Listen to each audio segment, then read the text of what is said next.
Well, you guys, remember how I was talking about my car and all that? Well, I think my car needs to go to the mechanic. And I've been really, I didn't want to disobey the Gale commandments, so I've waited forever because I can't afford the mechanic unless I take money out of savings. So I said, Jesus, I can't obey the Gale commandments unless I have a car to go get my groceries and go see the psychiatrist in about 2 weeks so I can get my Seroquel. So I said, Lord, I think you understand that I need to dig into my savings to pay for getting my car fixed. Right now, the car doesn't start unless I turn the key about 6 times. Like what I can't I switch, I cycle the key, and then I could live with that. Now when I drive, the car feels like it's driving on a rocky road, even though the road is smooth. So I thought, this car does not feel healthy. In fact, I'm afraid this car might die on me, Lord, when I'm driving, and you have not answered my prayer and fixed my car, Jesus. So what do you want me to do? I have no choice. If I said, okay, Lord, I'm going to give you a chance to miraculously fix my car. Maybe my men can use some mechanics to use transporter technology or something. Well, Lori McBride has won. My car has not been fixed. So I gave up. I said, Lord, yeah, it's dangerous for me to drive that car. So I wrote my men an email and I said, if Jesus shows up and tells you to stop me from doing this, then I won't do it. But right now, it seems my only option is to bring it into a mechanic. But I will say I put a lot of prayer into this, and I picked a mechanic that I felt the Lord wanted me to go to. The first one I picked, I think, was Satan's mechanic. And I was about to go to them, and they actually made, only through email alone, they tried to get me to go see him. And they kind of like, and my Patreon supporter said, no, Gail. I was willing to do something foolish to go see them. And she didn't have peace about me going. So I backed off. I said, yeah, there's something wrong with that mechanic. So I said, maybe I don't need to take the car. Maybe I'll just keep cycling my key. But that car's just getting worse. Lori McBride is winning, and Jesus is letting her win. I said, Jesus, you could stop her, and you're not doing anything. He seems really intent on letting Lori McBride, on leaving her alone. He doesn't want to bother with her. So he's got this non-interference agreement with Satan. So I gave up. So I said, Lord, please don't be angry at me. So just pray that when I do the Gale commandments, here's what it says. Thou shalt store away a savings of at least $100 every month for the future. Whoever sows sparingly will reap sparingly. Whoever sows generously will reap generously. It doesn't say that I can't use the money for emergencies. So maybe I'm thinking perhaps that's what the savings were for emergencies, because Jesus won't let me use credit cards. So I think I've got enough in there that it should cover whatever's wrong with the car. I mean, if it costs more than what I have in savings, it's probably not even worth doing it. I probably should just get another car. So it's good that I've obeyed Jesus about savings, because it's going to come in handy for this car emergency. And so just pray that, I'm just letting you know, I'm trying very hard to obey the Gale commandments, but it can be a challenge sometimes knowing the right thing to do so I don't disobey them. But I think I'm still okay. I'm making sure I do everything else. I look at it this way. If I don't bring the car in, it's going to put me in a position where I can't get my Seroquel, because I won't be able to drive to the psychiatrist. I won't be able to get my groceries, which means I won't be able to eat a balanced diet. So I have no choice. And like when my computer broke, I saw that as an excuse. I said, oh, Jesus is okay with me. I said, I have to get a computer because I needed to obey the Gale commandments to make the YouTube video. But then I started buying other things I didn't need, like a television set and air filters and all this stuff. And Jesus said, Gail, stop. I said, but Jesus, well, I started getting this way because you allowed my computer to break. He said, Gail, the computer you needed to get, because you had to get that to obey the Gale commandments. He said, but all that other stuff, the television set and all that, he says, you didn't need that. He says, you also don't need to go to the beautician to get your hair cut. How do missionaries cut their hair, Gail? And he had me rip up all my credit cards. But let me tell you what I've done, and I hope the Lord will forgive me. Even though I ripped up my cards, he didn't tell me to cancel them. He said, keep them just in case of an emergency. So what I did was, 2 of the cards changed their cards, and they sent me new cards in the mail, and I haven't ripped them up. So I activated my Discover card in case I need it when I go see the mechanic.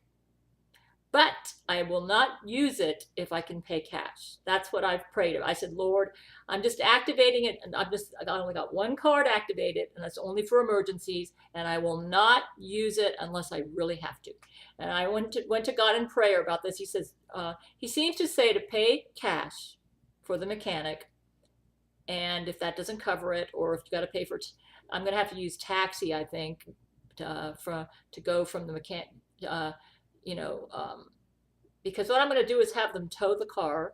I get free towing with my Geico insurance. So they're going to tow the car to the mechanic tomorrow. And then I will use a taxi to go pick up my car when it's ready. It may not be ready till a couple days, so I'm going to be out without a car. It's a good thing I went to Publix the other day and got me some food, so I should be okay. But I've also been thinking about all the stuff that's been going on, all the Charlottesville riots, the deaths we've had there, and I've heard that the deaths have not only been caused by the white supremacists, but also by the alt-leftists, as they call them, the Antifa crowd. And I've been thinking about this. I'm just thinking, this is so foolish that people are willing to die or murder for an ideology. Do you think that makes Jesus happy? Where in the Bible does it say he wants you to die and murder people for your ideology? You say, oh, the Nazis are evil.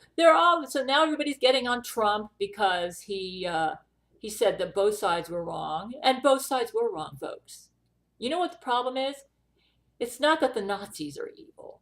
It's not that the alt-lefts are evil. The problem is when somebody starts thinking they're entitled, that's evil. Nobody is entitled. The only thing all of us is entitled to is hellfire, because we're all sinners and we've all come short of the glory of God. And you know what? Nobody who's got this, oh, I'm entitled. That's Lori McBride's problem. She thinks she's entitled to have Brent Spiner. She doesn't care that Brent Spiner doesn't want her. She thinks she's entitled.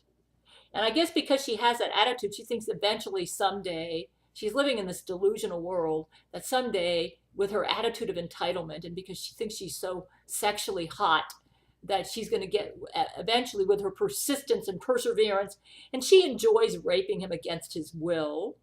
She uses brain control though, and she's entitled. She thinks she's entitled. That's Satan's attitude. If any of you out there, if you think you're entitled, you will never come to God. That is the worst attitude you can ever have if you want to be a genuinely spiritual person. I'm entitled. No, you're not. I'm an atheist because I'm entitled. And God isn't fair to send people to hell. He's not fair. Well, you know why he sends people to hell? Because he gives us all free will. People don't think very long and hard about their decisions. He doesn't want his bride to come to him by force. He said, well, I'm entitled to be mad at God because he sends people to hell. Okay, you want to be a robot? You want to be Jesus Christ's bride with as a robot where he doesn't give you any freedom to whether you want to go to him or not. You're just his bride because he makes you his bride.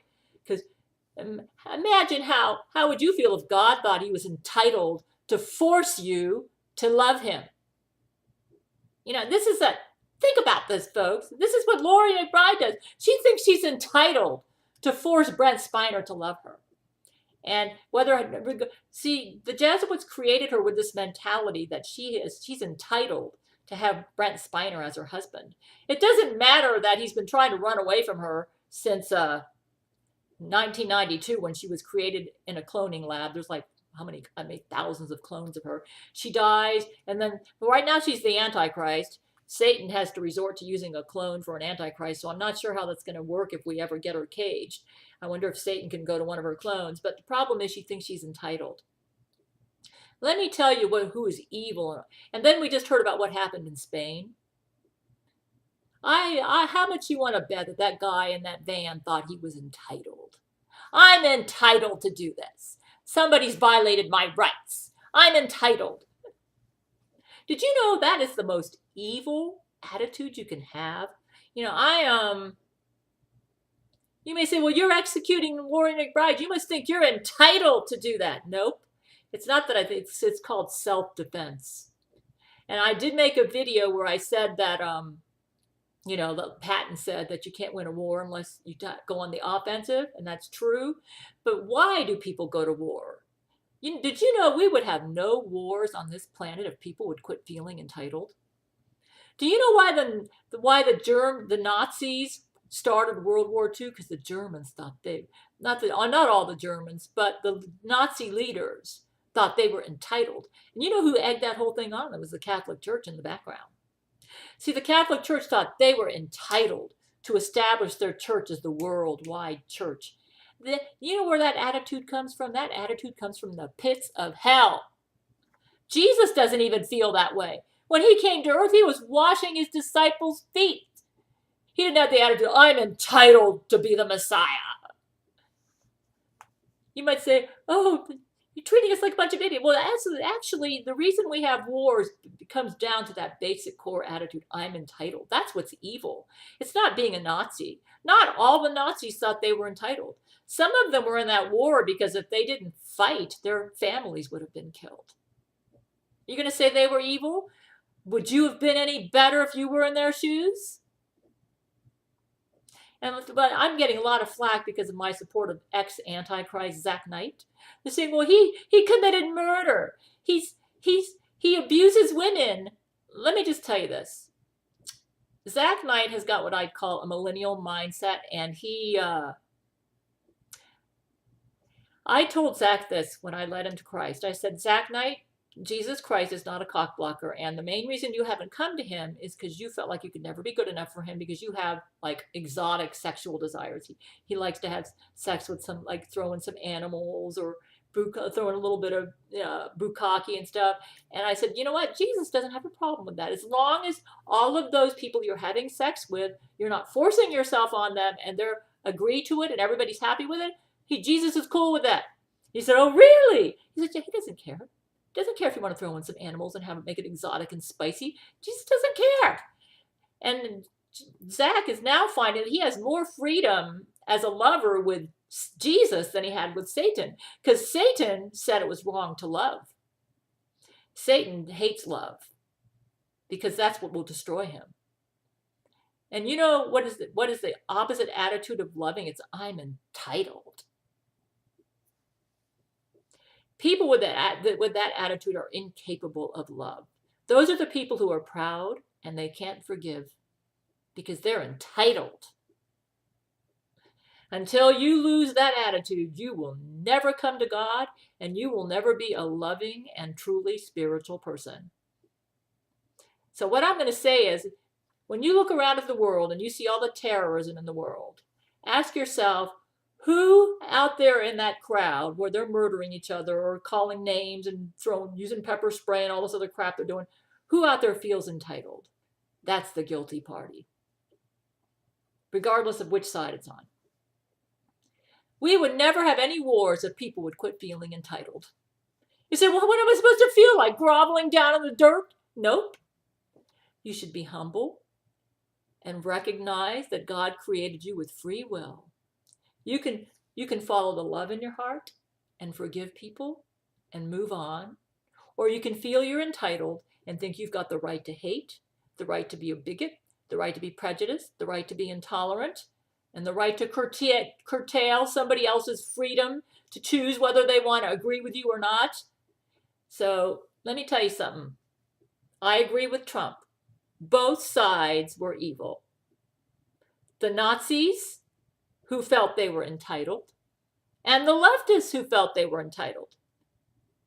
Now, if somebody was there with an attitude of self-defense, which is the main reason I and my men go to war, Jesus understands that. We do have to defend ourselves from these people who think they're entitled to take our lives because we stand in their way. So you entitled people out there, learn some humility, learn some love, and learn to be like Jesus, who washed his disciples' feet.